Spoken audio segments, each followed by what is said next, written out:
নমস্কার, আমি শুভশ্রী গাঙ্গুলি। যুব ভারতীতে মেসিকে নিয়ে যে মেসটা ঘটে গেল সেটা নিয়ে কিছু ক্লারিফিকেশন দেওয়ার জন্যই এই ভিডিওটা আমি করছি। গোট ইভেন্টে আমি একজন ইনভাইটি ছিলাম, মানে আমাকে ইনভিটেশন পাঠানো হয়েছিল। আমি হায়াতে গেছিলাম। আমার ফ্রেটার্নিটি থেকে আমি এবং কৌশিক গাঙ্গুলি ছিলেন। শুধুমাত্র আমার ফ্রেটার্নিটি নয়, বড় বড় ইন্ডাস্ট্রিয়ালিস্টরা ছিলেন, এমিনেন্ট জাজেস, আইপিএস অফিসার্স, জার্নালিস্ট, স্পন্সরসের তরফ থেকে অনেকে ছিলেন। সেখানে অ্যাক্টিভিটিটা এটাই ছিল, উনি আসবেন, আমাদের সবার সাথে মিট করবেন এবং ছবি তুলবেন। আমি 8:30 নাগাদ হায়াতে পৌঁছই।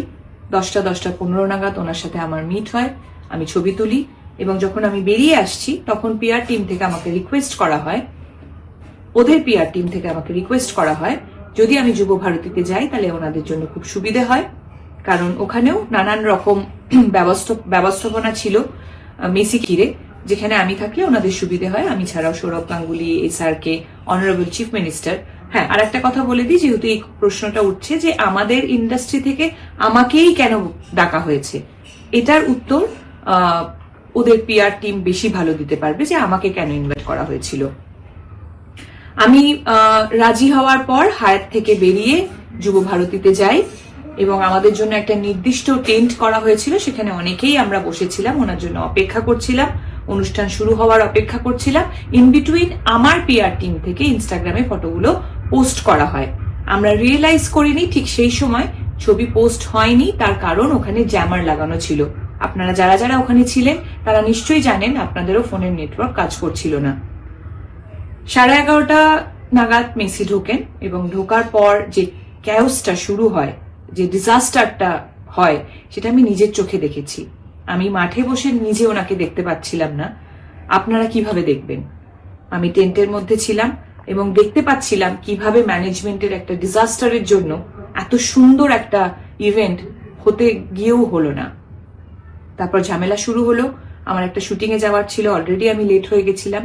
আমি ওখান থেকে বেরিয়ে আসি এবং বেরোনোর সময় যেহেতু আমার শুটিং এ দেরি হয়ে যায়, তাই আমার ওখানে কমিউনিকেশন করার প্রয়োজন ছিল।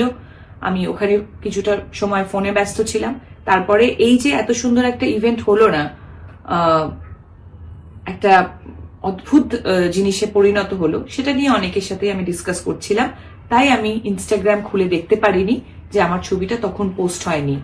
আমি বানতলায় পৌঁছই, আমার শুটিং এ দেরি হওয়ার কারণে আমি ইমিডিয়েটলি মেকআপ ভ্যানে চলে যাই মেকআপ করতে। মেকআপ করার পর আমি শর্ট দিতে চলে যাই। অনেক ক্ষণ পর আমি রিয়েলাইজ করি যে ঘটনাটা আমি দেখে এসেছি সেটা একটা বড় আকার নিয়ে নিয়েছে এবং কোনো না কোনো ভাবে আমি সেটাতে রিলেট হয়ে গেছি। যখন আমি ইনস্টাগ্রাম খুলি তখন আমি রিয়েলাইজ করি যে আমার ছবিটা জাস্ট কিছুক্ষণ আগে শেয়ার হয়েছে, পোস্ট হয়েছে টেকনিক্যাল গ্লিচের জন্য, এবং এটা প্রচুর জায়গায় অলরেডি শেয়ার হয়ে গেছে। এখানেই আমার ঘটনা শেষ। তারপর থেকে শুরু হয় আর একটা ঘটনা, সেটা হলো আমাকে নিয়ে ট্রোল করা, অকথ্য ভাষায় গালাগালি, আমাকে একটা প্রোপাগান্ডা বানিয়ে, আমাকে একটা অবজেক্ট বানিয়ে, মানে আপনারা এমন একটা সিচুয়েশন ক্রিয়েট করলেন যেন মনে হলো মেসি যখন মাঠে ঢুকেছে আমি ওনাকে ঘিরে দাঁড়িয়েছিলাম একা, আমি ওনার সাথে ছবি তুলছিলাম সেলফি নিয়ে। বলতে পারবেন কি আপনাদের ভিউ, আপনাদের ভিশন কোনোভাবে আমি ব্লক করেছি? আমি কি মাঠে কোথাও ছিলাম? আমার কি দোষ যে আমাকে ইনভাইট করেছিল, আমি হায়াতে গিয়ে ওনার সাথে ছবি তুলেছি, সেটা দোষ? হ্যাঁ, আমি এটা মানছি যে টেকনিক্যাল গ্লিচের জন্য আমার ছবিটা রং টাইমে পোস্ট হয়ে গেছে এবং আমি ছবিটি ডিলিট করিনি, এটা আমার দোষ হতে পারে। কিন্তু আমাকে নিয়ে যেভাবে নোংরামি আপনারা করছেন, আপনাদের সাথে আমি সমব্যথী। আপনাদের এত কষ্টের রোজগার, আপনাদের স্বপ্নের মানুষকে আপনারা দেখতেই পেলেন না। যে ম্যাসাকারটা ওখানে হলো, সেম অন্যায়টা তো আপনারা সবাই আমার সাথে করছেন। আপনারা কি একবারও ভেবে দেখেছেন যে আপনাদের, আবার বলছি, যে মাঠে কোথাও কি আমি ছিলাম? ভেবে দেখুন। আমি একজন নারী, একজন মহিলা, বাংলা ফিল্ম ইন্ডাস্ট্রিতে কাজ করি বলে আমাকে কি অ্যাটাক করছেন? বলিউডেও তো করিনা কাপুর গেছিল, হায়দ্রাবাদ থেকেও একজন হিরোইনকে ইনভাইট করা হয়েছিল। শাহরুখ খান কি আসেননি ছবি তুলতে? আমার কিসের দোষ?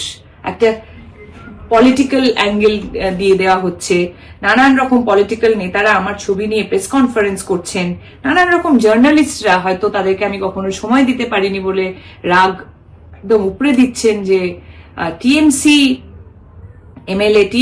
এমএলএ রাজ চক্রবর্তীর বউ অমুকের এক্স গার্লফ্রেন্ড। 2026 আসতে যাচ্ছে, একজন মহিলা হয়ে আরেকজন মহিলাকে আপনি এইভাবে সম্বোধন দিচ্ছেন? এই সমাজে আমরা বাস করছি?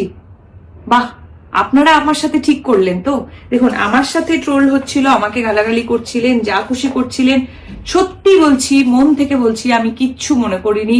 আমার সবসময় এটাই মনে হয়েছে, সত্যিই তো সাধারণ মানুষের এত কষ্টের রোজগার, তাদের স্বপ্নের মানুষকে তারা একবারের জন্য দেখতে পেল না, তারা যদি আমাকে নিয়ে বাজে কথা বলে তাদের মন হালকা হয় তাহলে হোক। কিন্তু আজকে আমি এই ভিডিওটা করছি তার একটাই কারণ, কাল থেকে শুরু হয়েছে আমার বাচ্চাদের প্রতি আক্রমণ।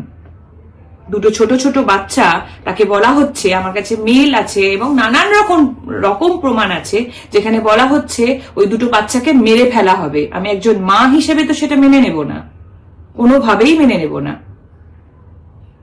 আমি তো একজন পলিটিশিয়ান নই, আমি একজন অ্যাক্ট্রেস।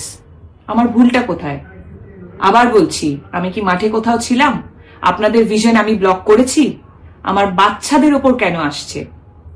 আপনারাও কিন্তু ইকুয়ালি অন্যায়টা করে ফেলেছেন, এটাই বলবো। এই ভিডিওটার পরেও নিশ্চয়ই আপনারা অনেকে অনেক কিছুই বলবেন, বলুন, অসুবিধে নেই, কিন্তু নিজেদের মানবিকতাটা হারিয়ে ফেলবেন না।